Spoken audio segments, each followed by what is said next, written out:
Informasi selanjutnya, Saudara, pemerintah Kabupaten Malang, Jawa Timur, Senin malam langsung menggelar rapat pembahasan peraturan Bupati atau Perbub setelah pengajuan PSBB untuk wilayah Malang Raya disetujui oleh Menteri Kesehatan.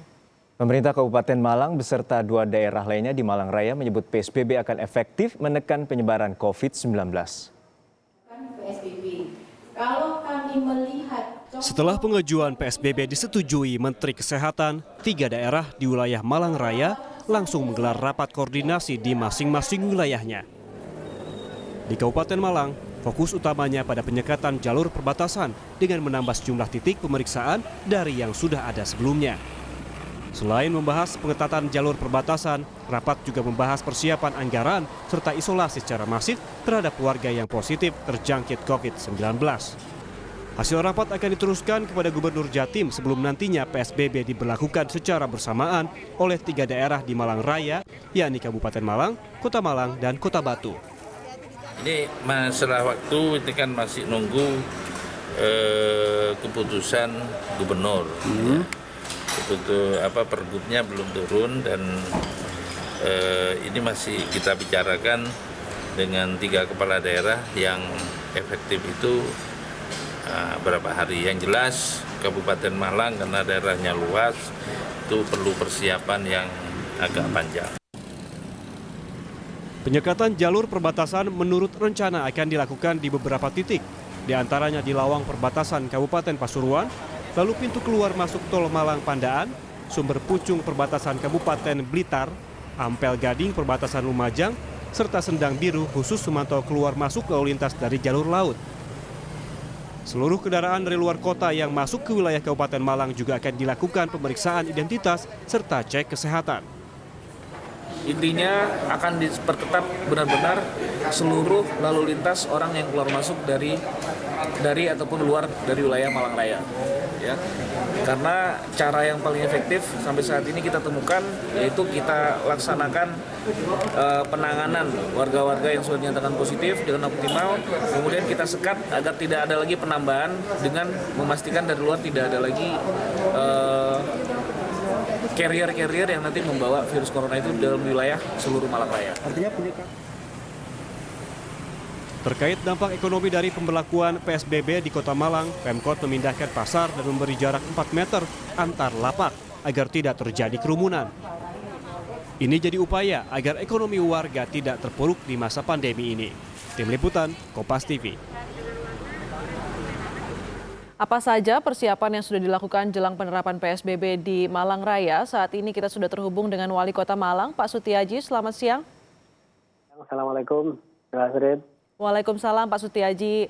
Ini yang salah satu yang jadi fokus utama jelang PSBB ini adalah penyekatan perbatasan antar daerah Malang ya, Pak Sutiaji. Apakah ini artinya fokus PSBB Malang ini mencegah warga mudik jelang Idul Fitri? Ya, sebagaimana ketentuan di baik PP 21 maupun di PMK 9, yang namanya PSBB itu adalah bagaimana pergerakan orang akan dipantau. Salah satu di antaranya adalah para pemudik. Jadi para pemudik tentu kami sesuai dengan instruksi dari Presiden dan Kapolri, maka dimohon ada pelarangan mudik ini, dan ketentuannya nanti akan diatur dalam perwal maupun perbub dari 3 kepala daerah. Ada fokus lain selain penyekatan antar daerah di perbatasan di Malang ini, Pak Sutiaji? Jadi goalnya itu sebetulnya kan bagaimana bisa menekan angka penyebaran COVID-19. Nah, instrumennya banyak. Salah satu diantaranya adalah masalah pergerakan orang, ya baik itu orang yang masuk di Kota Malang maupun orang yang bergerak di pasar, terus nanti di tempat-tempat ibadah, dan bagaimana di pabrik dan lain sebagainya. Yang sehingga harapannya ketika ada kedisiplinan itu pelan tapi pasti ini akan mampu menuai hasil penurunan kasus COVID-19 yang ada di Malang Raya ini. Tujuannya adalah untuk memutus mata rantai COVID-19 ini. Tapi sebenarnya bagaimana pelaksanaan teknis PSBB di Malang Raya ini? Atau mencakup wilayah mana saja? Apakah nanti sama penerapannya dengan PSBB Surabaya Raya? Karena ini yang mengajukan provinsi, kemarin sebetulnya sudah difasilitasi oleh Pak Korwil. Jadi mendatangkan Pak Sekdapro dengan Pangdam dan Kodam dan Polda. Ya. Tentu itu dengan perangkat sampai ke bawah. Ada 3 Kapolres, ada 2 Dandim yang dihadirkan untuk membuat bagaimana pergerakan orang, distribusi makanan dan lain sebagainya, bagaimana pengamanan, keamanan dan lain sebagainya sudah diatur. Jadi intinya memang kita ingin sebetulnya 14 hari ini benar-benar efektif yang nanti tidak signifikan hasilnya. Untuk itu kami minta kemarin ada jeda waktu untuk menyiapkan itu semua. Di kami draft perwalnya udah lama kami buat, terus hari ini kita maraton, hari ini lagi mengumpulkan tokoh agama, setelah itu dengan pengusaha, dan nanti masukan dari pengusaha akan kami godok dimasukkan di perwal yang nanti menghadirkan seluruh Forpinda dengan DI juga kami undang, OJK kami undang, terus dari Bulog juga kami undang, terus termasuk di dalamnya adalah teman-teman dari BPS, sehingga bisa mengukur bagaimana sih nanti ketika itu PSBB diberlakukan, distribusi logistik juga nanti akan ada jaminan. Persiapan dari para petugas dan juga pemerintah kota ini bisa dikatakan sudah siap begitu ya jelang PSBB. Bagaimana dengan sosialisasi terhadap warga sendiri? Apakah warga sudah mengetahui betul apa yang boleh, apa yang tidak boleh di PSBB Malang Raya ini? Inilah nanti saya mohon minta memang, jadi pentahelik ini benar-benar dijalankan dengan bagus. Peran media mempunyai peran yang sangat strategis untuk memberi informasi kepada masyarakat. Di kami sebetulnya tidak ada PSBB, kami sudah mempunyai alternasi dengan RW tangguh itu. Jadi di RW tangguh itu sudah ada SOP-nya. Kalau ada orang keluar masuk bagaimana, terus ketika ada orang yang mungkin ekonominya perlu mendapatkan bantalan ekonomi, bagaimana? Katakan satu RW itu terdiri dari 7 RT, kita inventarisir 7 RT itu ada beberapa kakak yang mampu nanti akan bisa subsidi silang kepada saudara-saudara kita tidak mampu. Di Kota Malang sudah ada 60 lebih RW tangguh, di masing-masing kelurahan kami ngambil satu pilot project yang harapannya itu bisa direplikasi ke masing-masing RW. Dan itu saya kira tidak ada PSBB ini lebih siap. Terlebih nanti kalau ada SBB, insya Allah PSBB teman-teman RW tangguh nanti yang akan bergerak. Artinya warga sendiri sudah secara swadaya begitu menyiapkan bantuan sosial bagi tetangga atau warga sekitar yang kurang mampu begitu, Pak Sutiaji?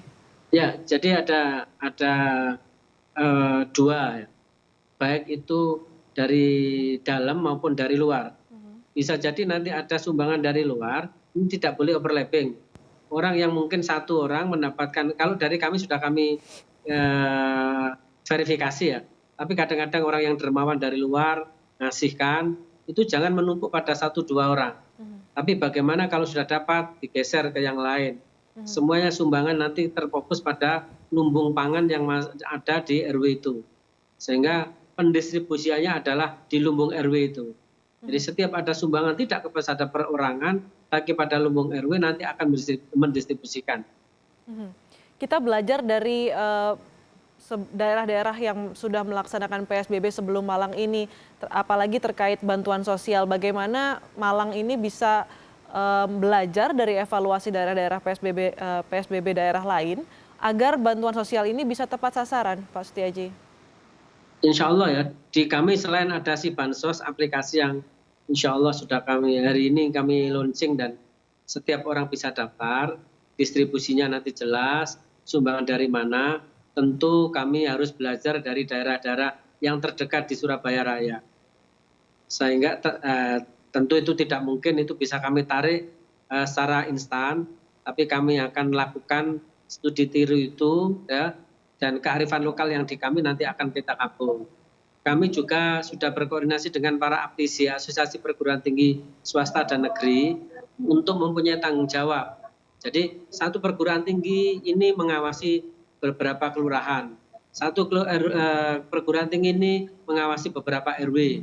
Ini sudah kami lakukan koordinasi demikian, tinggal besok insya Allah akan kami clearkan, karena pembagian itu bukan domain kami.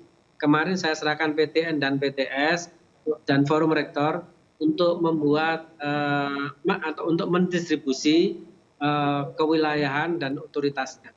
Artinya bantuan sosial ini dikoordinasikan dengan mekanisme komunitas, utamanya dari kampus-kampus begitu ya Pak Sutiaji? Ya itu kalau yang bukan berupa uang ya. Kalau di kami kan sudah, kalau dari pemerintah sumbernya kan jelas, kami sudah bentuk virtual account itu. Jadi kami teman-teman kita kasih kartu, dia ditukarkan setiap bulan ya. Baik yang dari pusat kan melalui pos yang 600 itu. Kalau ada bantuan dari provinsi maupun di daerah, kami bentuk kartu ditukar setiap bulannya. Dan ini saya kira kenapa kami ngambil sikap bentuk uang, supaya ekonomi di tingkat bawah tetap bisa bergerak. Baik, terima kasih Wali Kota Malang, Pak Sutiaji telah bergabung bersama kami di Kompas Siang.